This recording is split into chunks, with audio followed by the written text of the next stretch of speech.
Liam's statement was shockingly callous, delivered with a disturbing lack of remorse. Your mom's going to pass away soon, right?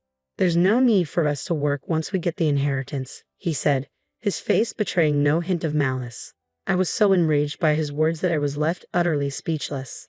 He continued with a disturbing casualness. Actually, I've been visiting your mom recently just to get some pocket money. She looks pretty frail. I think it's going to be soon. I can hardly wait for the inheritance. As he spoke, a smug smile spread across his face, almost as if he were about to hum a tune while fiddling with his smartphone. In that moment, it became painfully clear that Liam was a demon in disguise, his pretended goodness overshadowed by his greed. The realization that he had even sold the violin my mother cherished turned my disappointment into despair. I am Lucy, a 37-year-old housewife who married Leah last year. We lived together without children. I met Liam at work when he joined as a temp. His aloof and unmotivated demeanor troubled those in charge of training, so I was assigned to him. When I asked why he hadn't taken his training seriously, Liam responded, "Well, the trainer was an older man. If a beautiful lady like you had been teaching me from the start, maybe I would have tried harder." He said this with a grin, staring at me, and his unexpected charm stirred something within me. Despite being in his 30s, Liam had a charisma that triggered a maternal instinct, not just in me but even in older female supervisors. Seeing him get close to other female staff sparked jealousy in me. As if sensing my feelings, Liam said, "I want to be trained specially by you, Lucy," with an innocent smile that made my heart flutter. At that moment, I could understand why women fall for charming young men. My mother, Amy, had been battling a chronic illness that made it difficult for her to leave bed. She chose to rest at home rather than be hospitalized. Our company, where Liam and I worked, was part of a business run by my mother. As her health worsened, I faced various management and financial issues. Considering my mother's needs, I decided to take a temporary break from work. During this time, just as I was preparing for a breakup with Liam, he unexpectedly proposed a relationship. "I want to be with you forever," he said, and thus our romance began. After dating and considering marriage, I introduced Liam to my mother. Despite her illness, she seemed to regain some energy and brighten up around him. I couldn't help but think Liam had a charm that captivated even older women, and I was pleased with their good relationship. Later, at my insistence, Liam agreed to take on the family name of Campbell, and we got married. Throughout our relationship, Liam's baby-like traits were apparent. I always paid for our dates, and even a year into our marriage, it was rare for Liam to handle any payments. He would stand aside during the bill, looking at me with sweet eyes, silently asking me to pay. Given that Liam was a temp and my income was higher, we weren't struggling financially thanks to my savings. When I asked him if he didn't have any pride as a man for always letting me pay, he cheerfully responded, "Pride? I don't have that. Nowadays, it's normal for women to earn, so it's all good." Although he was currently a temp worker, I believed he could become a full-time employee if he took his work more seriously. I took pride in having thoroughly coached Liam in business manners and work attitude, hoping he would understand the significance and responsibilities of married life. But my expectations were shattered when Liam quit his job abruptly. When I asked him why, his response was shockingly devoid of guilt. "Well, your mom's going to pass away soon, right? We'll get the inheritance, so there's no need to work." I was beyond angry, left dumbfounded by his words. Liam continued, "Actually, I've been visiting your mom recently to get some pocket money. She looked pretty bad. I think it's going to be soon. I can't wait for the inheritance." He said this with a smile, almost humming a tune, while fiddling with his smartphone. At that moment, Liam appeared angelic but was a devil at heart. And now, as the afternoon arrived, I find myself at my mother's house. My sister Millie, who married early and whose children are now in college living elsewhere, has returned home. Her husband, Sean, is on an overseas assignment, so she is staying with our mother. I handle our mother's care while Millie is at work in the mornings. The other day, Liam came by for a visit. Millie mentioned that he claimed he was just stopping by, but he ended up taking some pocket money from Mom and left. I was disappointed to hear this. Liam has been visiting our mother frequently in my absence and seems to be receiving money from her. When I introduced Liam to my mother before we married, he must have noticed her considerable fortune. It seems he quit his job, relying on the inheritance he expects from her. He's like a greedy hyena. The house where my mother lives sits on a hilltop, distinguished by its grand gate, a legacy from my late father, who was also quite wealthy. After my father's death, my mother took over his businesses and further increased their wealth. Her businesses alone are now worth around $7 million. Liam's interest in the house, particularly in the violin displayed in a showcase in my mother's room, is troubling. The violin is a memento from my father, who was a musician. Despite the wealth we have, my mother always said that the violin is her most treasured possession. Liam, with his sharp eye for money, naturally took an interest in it. I told Millie that if Liam comes by again, she shouldn't give him any more money, but I worry that Mom might still give in. It's a troubling situation. It's been just over a year since I married Liam, and I'm starting to think seriously about our future. Seeing my distress, Millie tried to comfort me, saying, "There are men who depend on wealthy women. Maybe Liam is one of them. Don't worry, even if you decide to divorce, you'll be okay." "I'll support you, Lucy," Millie said, her words a source of encouragement. Maybe Liam would change, or maybe divorce was an option I could consider. That day, however, brought an unexpected turn in my mother's condition. After breakfast, she suddenly began to suffer. Thankfully, both Millie and I were at her house that morning and noticed immediately when she fell into a coma. The doctor arrived quickly and told us to prepare for the worst. Millie and I held back our tears and stayed strong. My mother clung to life until the next day, during which time Millie's children and Sean, who had returned from his overseas assignment, arrived. Despite having received money from my mother, Liam didn't show up. It was his last chance to see her. That night, as our family kept vigil, my mother passed away peacefully without suffering. Sean and the kids were overwhelmed with grief, and I was deeply saddened as well. However, having been prepared by the doctor, Millie and I immediately began making funeral arrangements. Thanks to our prior preparations and contacts, everything proceeded smoothly. I sent a text to Liam informing him of my mother's passing and the funeral details, but received no reply. Assuming he might be in shock, I waited, hoping he would attend. During the funeral, Millie and I were grateful for the support of those who had been kind to my mother throughout her life, company executives, longtime friends, and many others. I was touched by how loved she was, which gave me a sense of fulfillment. In the midst of this, Sean came to me in tears. I planned to place Mom's cherished violin at the funeral, but when I went to get it, it was gone, he said. I was shocked and exclaimed, "What?" It was evident that someone had broken into my mother's house during the busy funeral preparations. I recalled that Liam had shown a particular interest in the violin. I quickly contacted Liam, who had yet to show up at the funeral. Surprisingly, he answered on the second call. "Liam, how are you? I heard you were coming to the funeral. Where are you?" I asked urgently. He laughed on the other end of the line. "All these sudden questions are funny. Your mother passed away, right? It took longer than I expected." I was getting tired of waiting. I wanted to yell at him for his insensitivity, but managed to restrain myself and urged him to come to the funeral. His reply was staggering. "I'm in the middle of a transaction. A collector wants to buy your mother's violin. I'm finalizing the sale now." I was overwhelmed with disbelief. Liam was actually selling my mother's violin. "Liam, stop that transaction immediately. You're going to cause a lot of trouble," I implored desperately. Selling the violin, which my mother had treasured, was unforgivable. "That's impossible," Liam replied dismissively. "The buyer is fully committed and has already prepared the cash. Sorry, I'm busy. I'll hang up now. Good luck with the funeral. Bye." With that, Liam ended the call. I was too shaken to discuss Liam's actions at the funeral, and decided I would talk to Millie and Sean about it later. Liam's greed had driven him to sell my mother's precious violin. This was the final blow to my already fragile trust in him. If someone chooses to depend on a woman for financial support, that's their choice. If they find someone willing to accept that, so be it. But I won't assist someone who repays kindness with ingratitude. I vowed never to forgive him. After the funeral, the three of us found a moment of respite at my mother's house. Although the service was over, not everything was resolved. We still had to address the extensive business affairs my mother had managed. However, the most urgent issue was Liam's absence. His failure to appear in the sale of the violin was the final straw. "I haven't told Millie and Sean about the violin yet," I said, feeling a deep sense of disillusionment. "If we can't find it, we might need to involve the police." Millie, unaware of the full story, voiced her concern. "Right, we might have to rely on the police. Sister, I've called someone who might know about the violin. Let's hear what he has to say." I looked toward the door. "Oh, look, he seems to be arriving now," I said as we prepared to meet him. I heard the roar of a powerful engine as it approached the house. It came to a stop, and with a sharp thud of the door closing, Liam walked in without using the intercom. "Lucy, the funeral must have been tough," he said, his tone disturbingly casual.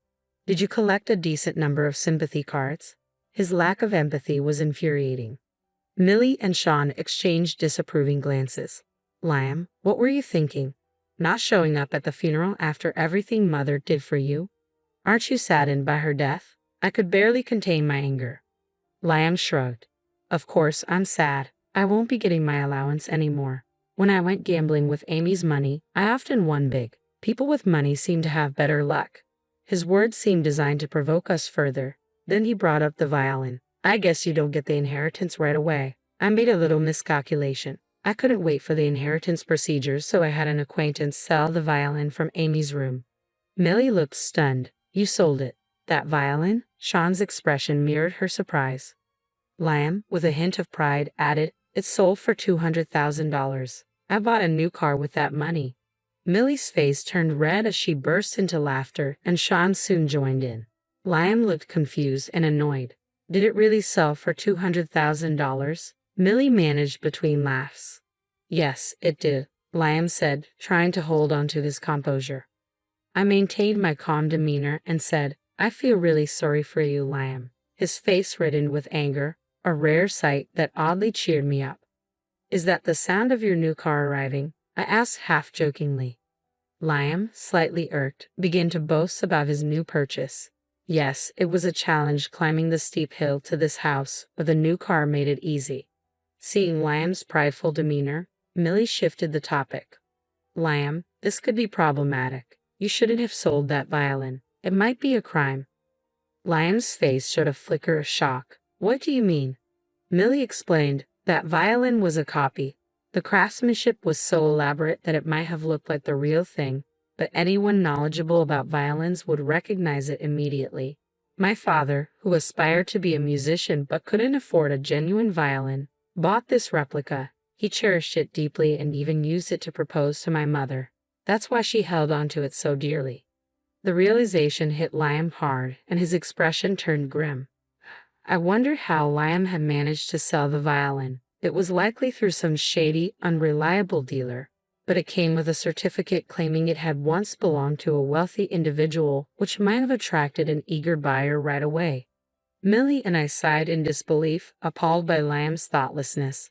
"Liam, did you even read that certificate properly? It wasn't a genuine certificate of authenticity. It was actually a love letter in the form of a certificate that my father gave to my mother when he proposed. I'd love to see the buyer's reaction when they realize what they've got."